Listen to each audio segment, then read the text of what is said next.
자, 오늘 우리가 함께 따라가 볼 이야기는요, 역사상 가장 극적이었던 한 주에 대한 기록입니다. 바로 마가복음이 전하는 예수님의 마지막 7일인데요. 이 숨가쁜 여정이 과연 어떻게 세상을 바꾸었는지 지금부터 함께 살펴보겠습니다. 이게 바로 우리가 따라갈 로드맵입니다.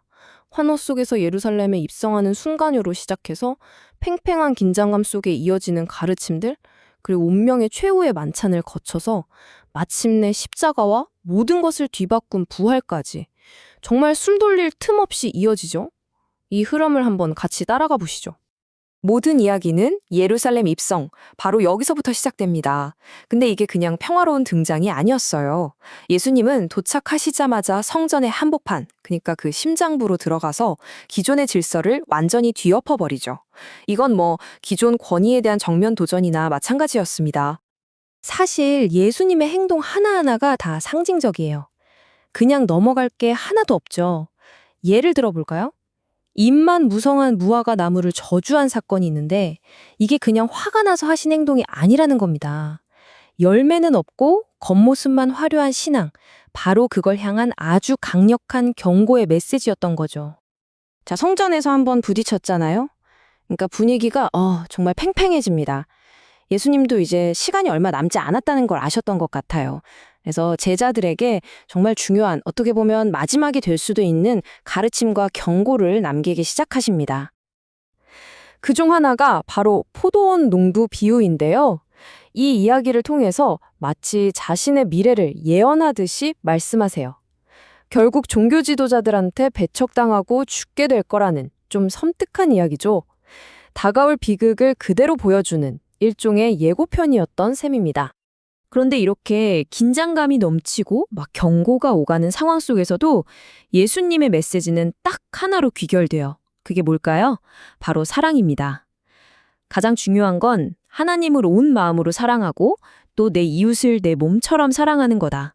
이게 모든 것의 기본이고 핵심이라고 딱 못 박아서 말씀하시는 거죠. 그러니까 예수님의 가르침을 쭉 들어보면 결국 우리 앞에 두 가지 선택지가 놓여 있는 셈이에요. 하나는 뭐냐? 아까 그 무화과 나무처럼 겉만 번지르르하고 속은 텅 빈 열매 없는 신앙이고요. 다른 하나는 진짜 삶 속에서 행동으로 보여주는 살아있는 믿음인 거죠. 이 둘은 정말 완전히 다른 길입니다. 자, 이제부터는 분위기가 확 바뀝니다. 지금까지 가르침의 시간이었다면 이제는 행동의 시간, 더 정확히는 고난의 시간으로 접어들어요. 정말 정신없이 사건들이 휘몰아치기 시작합니다.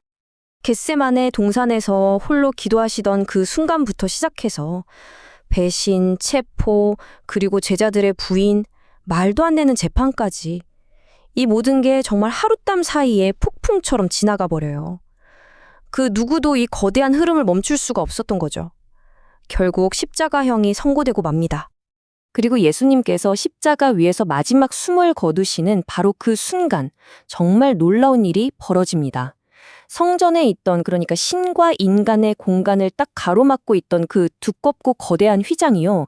이게 위에서부터 아래로 쫙 하고 찢어져 버린 거예요. 이게 그냥 우연히 일어난 일일까요? 절대 아니죠. 이건 엄청난 상징입니다. 하나님과 우리 인간 사이를 막고 있던 그 장벽이 드디어 마침내 무너졌다는 신호였어요. 이제 누구든 하나님께 직접 나아갈 수 있는 길이 열렸다는 뜻입니다. 하지만 여러분, 여기서 이야기가 끝났다면 우리가 오늘 이 이야기를 하고 있지도 않겠죠? 네, 죽음이 끝이 아니었습니다. 이 이야기의 진짜 클라이맥스는 비극에서 희망으로, 바로 부활로 넘어갑니다. 슬픔에 잠겨서 무덤을 찾아갔던 사람들이 뭘 봤을까요? 텅 빈 무덤이었습니다. 시신이 사라진 거죠. 정말 믿을 수 없는 광경이었을 거예요. 바로 이 빈 무덤이 모든 절망을 희망으로 뒤바꾸는 첫 번째 증거이자 이 이야기 전체의 흐름을 완전히 바꿔놓는 결정적인 순간이 됩니다. 그러니까 이 부활은 그냥 다시 살아나셨구나 에서 끝나는 게 아니에요. 이건 완전히 새로운 시작을 의미했습니다. 부활하신 예수님은 제자들에게 새로운 미션을 주시죠. 바로 이 기쁜 소식, 이 복음을 온 세상 사람들에게 전하라는 명령이었습니다. 자, 그럼 지금까지 이 길고 극적인 이야기를 따라왔는데, 그래서 핵심이 뭘까요? 이 모든 사건들이 우리에게 말하고자 하는 가장 중요한 메시지는 과연 무엇일지 한번 정리해 보겠습니다. 핵심은 크게 두 가지로 볼 수 있어요. 첫 번째, 이 모든 이야기의 심장, 그 핵심에는 바로 십자가와 부활이 있다는 겁니다. 이게 없으면 이야기가 성립이 안 되죠. 그리고 두 번째, 이 이야기는 여기서 끝나지 않고 우리에게 질문을 던져요. 자, 그렇다면 당신은 이 부활을 믿는 증인으로서 어떻게 살아가고 있습니까? 하고 말이죠.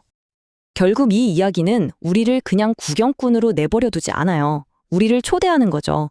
말로만 하는 신앙, 열매 없는 신앙은 이제 그만하고 진짜 삶으로 보여주는 믿음으로 나아오라고요. 십자가가 보여준 그 놀라운 은혜와 부활이 주는 희망을 바로 우리 각자의 일상 속에서 살아내는 것. 어쩌면 그게 이 이야기가 오늘 우리에게 주는 진짜 의미가 아닐까요? 자, 이렇게 2000년 전에 정말 드라마틱했던 한 주를 함께 따라와 봤습니다. 그런데 이제 마지막 질문이 남았어요.